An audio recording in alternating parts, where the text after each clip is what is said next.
이제 함께 볼 하나님의 말씀은 고린도전서 10장 14절부터 11장 1절까지 말씀입니다. 함께 볼 하나님의 말씀 고린도전서 10장 14절부터 11장 1절까지 말씀입니다. 자, 다 찾은 줄 알고 함께 14절부터 합독하도록 하겠습니다. 함께 보시겠습니다. 그런즉 내 사랑하는 자들아 우상 숭배한 일을 피하라. 나는 지혜 있는 자들에게 말함과 같이 하노니 너희는 내가 이르는 말을 스스로 판단하라. 우리가 축복하는 바 축복의 자는 그리스도의 비에 참여함이 아니여 우리가 떼는 떡은 그리스도의 몸에 참여함이 아니냐. 떡이 하나요 많은 우리가 한 몸이니 이는 우리가 다 한 떡에 참여함이라. 육신을 따라 난 이스라엘을 보라. 제물을 먹는 자들이 제단에 참여한 자들이 아니냐. 그런즉 내가 무엇을 말하느냐. 우상의 제물은 무엇이며 우상은 무엇이냐. 무릇 이방인이 제사하는 것은 귀신에게 하는 것이요 하나님이 제사하는 것은 것이 아니냐니 나는 너희가 귀신과 교제하는 자가 되지 않기를 원하노라. 너희가 주의 잔과 귀신의 잔을 겸하여 마시지 못하고 주의 식탁과 귀신의 식탁에 겸하여 참여하지 못하리라. 그러면 우리가 주를 노여하시게 하겠느냐. 우리가 주보다 강한 자냐. 모든 것이 가하나 모든 것이 유익한 것은 아니요 모든 것이 가하나 모든 것이 덕을 세우는 것은 아니니 누구든지 자기 유익을 구하지 말고 남의 유익을 구하라. 무릇 시장에서 파는 것은 양심을 위하여 묻지 말고 먹으라. 이는 땅과 거기 충만한 것이 주의 것임니라. 불신자 중 누가 너희를 청할 때 너희가 가고자 하거든 너희 앞에 차려놓은 것은 무엇이든지 양심을 위하여 묻지 말고 먹으라. 누가 너희에게 이것이 재물이라 말하거든 알게 한 자와 그 양심을 위하여 먹지 말라. 내가 말한 양심은 너희의 것이 아니요 남의 것이니 어찌하여 내 자유가 남의 양심으로 말미암아 판단받으리요. 만일 내가 감사함으로 참여하면 어찌하여 내가 감사하는 것에 대하여 비방을 받으리요. 그런즉 너희가 먹든지 마시든지 무엇을 하든지 다 하나님의 영광을 위하여 하라. 유대인에게나 헬라인에게나 하나님의 교회에나 거치는 자가 되지 말고 나와 같이 모든 일에 모든 사람을 기쁘게 하여 자신의 유익을 구하지 아니하고 많은 사람의 유익을 구하여 그들로 구원을 받게 하라. 내가 그리스도를 본받는 자가 된 것 같이 너희는 나를 본받는 자가 되라. 아멘. 공동체 안에서 주님의 이름으로 사랑해 본 적 있으십니까? 그렇다면 사랑한다는 것은 구체적으로 무엇일까요? 바울은 오늘 본문을 시작하며 가장 처음에 14절을 시작하며 상반절에 그런즉 내 사랑하는 자들아 라고 고백합니다. 여기서 그런즉이라는 것은 어제 함께 나눈 본문 가운데 하나님께서 죄의 유혹, 그 시험을 능히 감당하게 하신다는 내용이었습니다. 그리고 오늘 본문에 와서 그런즉 하며 능히 그 시험을 감당하게 하시니 너희는 우상숭배하는 일을 피하라는 것입니다. 그런데 이 성도들을 칭할 때 바울은 그냥 너희는 성도들은 이라고 표현하지 않고 내 사랑하는 자들아 라고 표현합니다. 오늘 본문에서 등장하는 사랑이라는 단어는 14절에서 단 한 번만 등장합니다.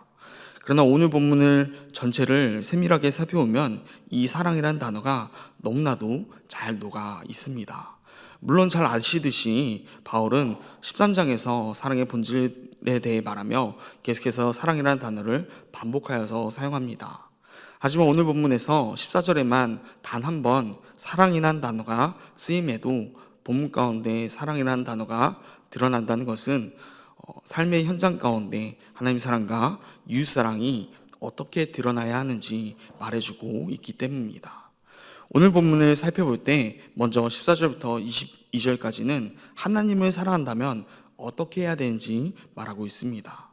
바울은 먼저 14절부터 22절까지를 통해 하나님을 사랑하는 기준을 제시합니다. 당시 고린도 교인들은 지식이 있다는 핑계로 우상신전 예배에 참여했습니다. 바울은 그리스도의 피에 참여함과 그리스도의 몸에 참여함을 말하며 성찬한다는 것은 함께 그 의식에 참여하는 것임을 강조하고 있습니다. 그렇게 17절에서도 한 떡에 참여함이라 라고 표현한 것입니다. 16절부터 18절까지에서 참여함이라는 단어는 반복함을 통하여서 이들이 성찬, 즉 종교적 의식에 함께한다는 것은 그 의식에 참여한다는 의미임을 설명합니다.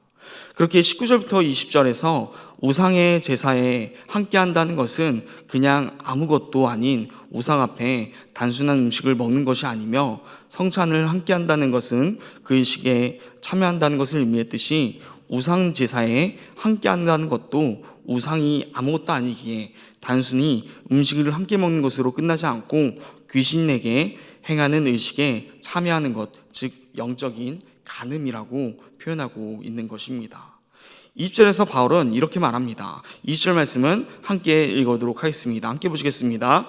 무릇 이방인이 제사하는 것은 귀신에게 하는 것이요 하나님께 제사하는 것이 아니니 나는 너희가 귀신과 교제하는 자가 되기를 원하지 아니하노라. 살펴본 것처럼 바울은 고린도 교인들이 제사하는 것은 괜찮다, 자유하다라고 생각했지만 결국 귀신과 교제하는 것과 같다라고 말하고 있습니다. 그러면 바울은 강력하게 21절을 통해 너희가 주의 잔과 귀신의 잔을 겸하여 마시지 못한다라고 말합니다. 또한 주의 식탁과 귀신의 식탁에 겸하여 참여하지 못한다 말하며 성찬과 우상숭배의 자리는 겸할 수 없음을 단호하게 말함을 통해 우상숭배의 자리에 참여한 것을 엄격하게 금하고 있는 것입니다. 그렇게 하면은 우리가 주를 노여워하시게 하는 것과 같다고 설명합니다. 여기서 주를 노여워하시게 하겠느냐라는 것은 원어적으로 계속하여 질투하게 하다라는 현재 진행형의 의미를 갖습니다. 이것은 어제 본문 가운데 이스라엘의 우상숭배를 배경으로 하는 것으로 우상숭배로 백성들을 노하셨던 그 하나님을 계속해서 노엽게 할 것이냐라는 강한 경고입니다. 21절 마지막은 우리가 주보다 강한 자냐라고 반문하며 마치고 있습니다. 우리가 하나님의 심판을 감당할 수 없는 피조물이란 것을 강하게 경고하며 그러니 겸손히 순종하라는 것입니다. 하나님은 우리를 사랑하십니다. 그렇기에 바울은 노엽게 하다, 즉 질투하다라는 표현을 썼던 것입니다. 우리도 그 하나님을 사랑하며 나아가야 한다는 것입니다. 바울이 오늘 본문에서 하나님을 사랑하는 방법은 하나님이 아닌 다른 것을 바라보지 않고 오직 하나님만을 섬기는 것입니다 라고 표현하고 있는 것입니다. 우상은 존재하지 않는다, 없다라는 것을 알고 있음에도 그 자리에 참여하는 것조차 하나님을 사랑하지 못하고 다른 것에 마음을 두는 것임을 설명합니다. 또한 20절부터 24절을 통해서 바울은 내 유익이 아닌 남의 유익을 구하라 라고 말하며 이웃사랑에 대해서 계속해서 말하고 있습니다. 먼저 23절을 살펴보면 이렇게 말하고 있습니다. 제가 읽어드리도록 하겠습니다. 모든 것이 가하나 모든 것이 유익한 것은 아니요 모든 것이 가하나 모든 것이 덕을 세우는 것은 아니니 라고 말합니다. 모든 것이 가하나 라는 표현을 반복하고 있습니다. 이것은 주님 안에서 자유함을 말하는 것입니다. 그렇게 모든 것이 가하다라고 표현하는 것입니다. 그렇지만 자유하지만 가능하지만 모든 것이 유익한 것도 아니고 덕을 세운 것도 아님을 말합니다. 당시 고린도 교회에는 모든 것이 가하다라는 믿는 자이기에 우리는 모든 것에서 자유롭다라고 생각하는 생각이 있었습니다. 그리스도 안에서 율법의 정죄로부터 해방되었다라는 진리가 스스로 잘못된 모습까지도 정당화하는 도구로서 변한 것입니다. 그렇기에 그들은 나는 자유하기에 무엇이든지 먹을 수 있다라고 생각하며 이방 신전에서 제사에 참여하기도 하고 또 교만하여 그 자신의 지식을 자랑하고 오히려 연약한 자들을 무시했던 것입니다. 바울은 그들에게 자유하지만 그것이 유익한지 또 덕을 세울 수 있는 것인지는 다른 문제다라고 경고하고 있는 것입니다. 먼저 유익이라는 것은 개인의 유익이 아닌 공동체 전체의 유익을 의미합니다. 자신에게는 우상 제물을 먹는 지식이 유익, 자유하다라고 여겨질 수도 있습니다. 그러나 그것이 믿음의 공동체의 전체 유익은 결코 될 수가 없습니다. 누군가 시험당한 자들도 있으며 넘어진 자들도 있기 때문입니다. 또한 덕을 세우다라는 헬라어는 집을 짓다라는 뜻이 있습니다. 믿는 자의 모든 행실은 교회라는 하나님의 집을 든든히 세우는 벽돌 하나하나가 되어야 합니다. 만일 나의 행동이 덕을 세우지 못하고, 즉 하나님의 집을 든든히 세우는 벽돌이 되지 못하고 남들 보기에 흠이 되어서 하나님의 집을 무너뜨리는 일이 된다면 그것은 덕을 세우지 못한 일이라는 것입니다. 그렇게 바울은 이 3절을 통해서 그리스도인의 자유가 단순한 무언가 할 수 있는 능력이 아니라 해야 할 것을 선택할 수 있는 능력이며 공동체를 위해 때로는 내려놓을 줄도 알아야 함을 말하고 있습니다. 마치 아담과 하와가 선악과를 먹을 수 있는 능력이 있었지만 선악과는 해야 할 것을 선택할 수 있는 능력을 위해 있는 것으로 모든 행동을 할 수 있지만 그 중에서 선택하지 말아야 할 것이 있음을 경계했던 것과 같은 의미입니다. 24절은 이러한 행동 방식을 명확하게 제시하고 있습니다. 24절은 함께 읽어보도록 하겠습니다. 24절입니다. 누구든지 자기의 유익을 구하지 말고 남의 유익을 구하라. 바울은 나의 유익을 구하는 삶이 아닌 남의 유익을 구하는 삶을 살라고 말합니다. 즉 앞에서 하나님을 사랑해야 함을 말했다면 이제는 이웃을 사랑하라고 말하고 있는 것입니다. 이웃을 사랑한다면 나를 위해서가 아니라 이웃을 위해 행동하게 되기 때문입니다. 하나님을 사랑한 자는 하나님이 사랑하시는 이웃을 사랑할 수밖에 없습니다. 그렇게 바울은 우상 숭배하지 말고 오직 하나님을 사랑해야 함을 말한 후에 이제는 이웃을 사랑함의 이웃 사랑에 대해서 말하고 있는 것입니다. 그리고 그 이웃을 사랑하는 방법은 내 유익을 구하는 삶이 아니라 남의 유익을 구하는 삶을 살아가는 것임을 말합니다. 이어서 바울은 시장 고기 문제에 대해서 다루고 있습니다. 당시 고린도 지역에는 우상들이 많았습니다.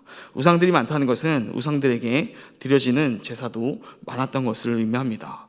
그리고 그 제사에 드려졌던 고기의 대다수가 시장에서 유통되고 있었습니다. 그렇기에 우상신전에 드려지지 않는 고기를 찾는 것은 사실상 불가능에 가까웠습니다.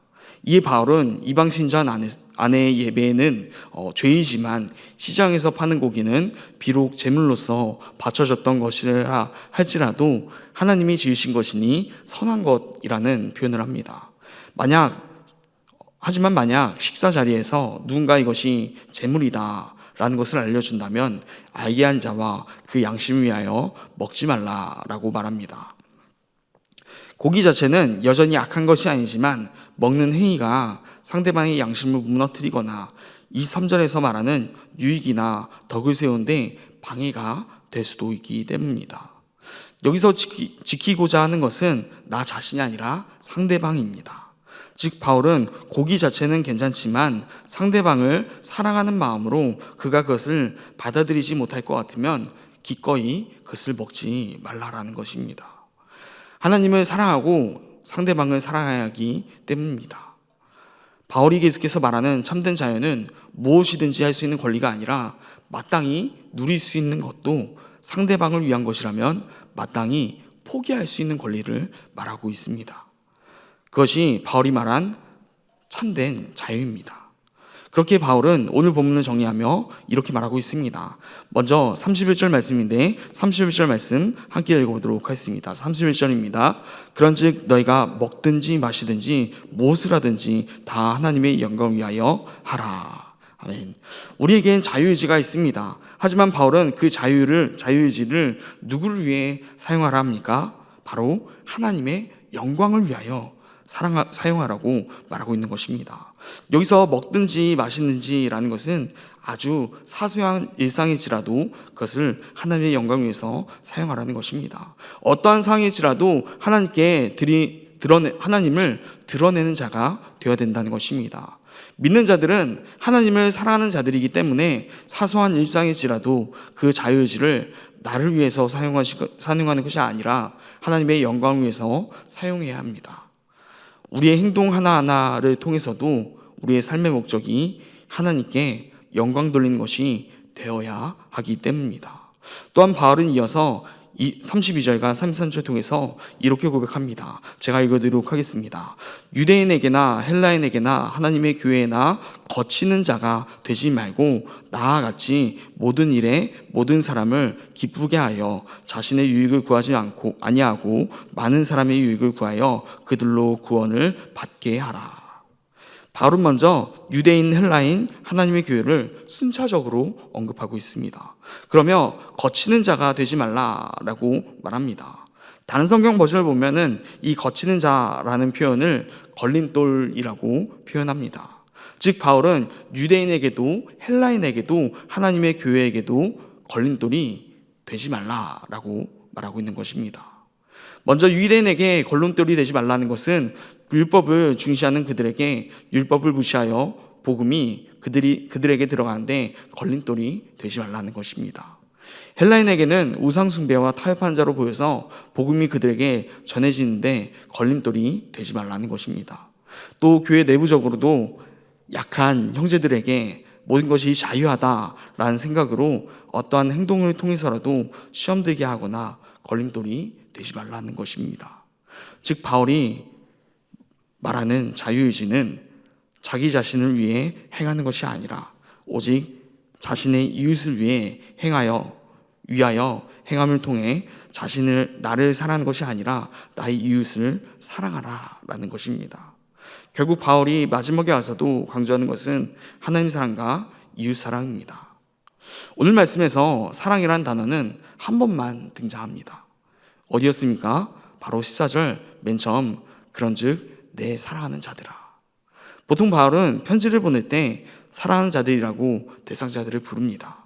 아주 오늘 본문 가운데 내용이 하나님 사랑과 이웃 사랑을 말하는 것임을 본다면 이 바울이 말하는 내 사랑하는 자들이라는 표현이 특별하게 다가옵니다. 바울은 마지막으로 33절과 11장 1절을 통해서 이렇게 고백합니다. 마지막 33절 또 1절 말씀은 함께 읽어보도록 하겠습니다. 함께 보시겠습니다. 나와 같이 모든 일에 모든 사람을 기쁘게 하여 자신의 유익을 구하지 아니하고 많은 사람의 유익을 구하여 그들로 구원을 받게 하라. 내가 그리스도를 본받는 자가 된 것 같이 너희는 나를 본받는 자가 되라. 아멘. 나와 같이 모든 일에 모든 사람을 기쁘게 하여 자신의 유익을 구하지 아니하고 많은 사람의 유익을 구하여 그들로 구원받게 하라. 지금까지 말한 자신의 유익을 구하는 것이 아닌 남의 유익을 구하는 삶, 바울은 그저 말로만 가르치지 않습니다. 본인이 스스로 본이 되고 있다는 것입니다. 그렇게 마지막 11장 1절에서 나는 그리스도를 본받는 자가 되었으니 너희는 그런 나를 본받으라 라고 말하는 것입니다. 예수님은 하나님이시지만 그 모든 권리를 포기하시고 이 땅에 오셔서 자기의 유익이 아닌 오직 남의 유익을 위하여 사신 분이십니다. 이것이 무엇입니까? 결국 하나님 사랑과 이웃 사랑이라는 것입니다. 하나님을 사랑하기에 하나님이 사랑하시는 그 이웃을 사랑하고 그들을 위하여 이 땅에 오시며 그들의 유익을 위하셨던 것입니다. 바울은 이러한 그리스도를 본받아 먼저 하나님을 사랑하고 이웃을 사랑하라는 것입니다. 그렇게 오늘 본문을 시작하며 14절에서 내 사랑하는 자들아 라고 말하며 먼저 이들에게 하나님의 사랑과 이웃의 사랑의 본을 보이고 있는 것입니다. 우리는 바울과 같이 그리스도를 본받아 하나님의 사랑과 이웃 사랑을 실천하고 있는 자들입니까? 믿는 자들에게 주어진 사명은 이것 하나입니다. 이 대전제 안에 모든 것이 속하여 있습니다. 바로 하나님 사랑과 이웃 사랑입니다. 하나님을 사랑하기에 하나님 앞으로 나아가고 영광을 돌리고 믿음 안에 생활하며 이웃을 사랑하기에 복음을 전하며 그의 유익을 위하여 살아가는 것입니다. 오늘 우리가 행할 것도 다른 것이 없습니다. 하나님 사랑, 이웃 사랑 두 가지뿐입니다. 내 이익, 내 자존심, 내 권리 중요합니다. 그런데 이것은 나를 사랑하는 것입니다. 이런 것까지 다 챙겨가며 이웃을 사랑할 수는 없습니다. 예수님 십자가에서 그러셨듯이 내가 죽어야 이웃이 사는 것이기 때문입니다. 오늘 하루 살아가실 때 주님의 십자가로 살아가길 소망합니다. 십자가로 살아간다는 것은 하나님 사랑과 이웃 사랑이 내 삶 가운데 실현된다는 말과 같습니다. 이것은 내 힘으로는 불가능합니다. 그렇기에 십자가를 붙들어야 한다는 것입니다. 오늘 하루 십자가를 통해 그 사랑이 우리의 삶을 통해 실현되는 하루가 되기를 간절히 소망합니다.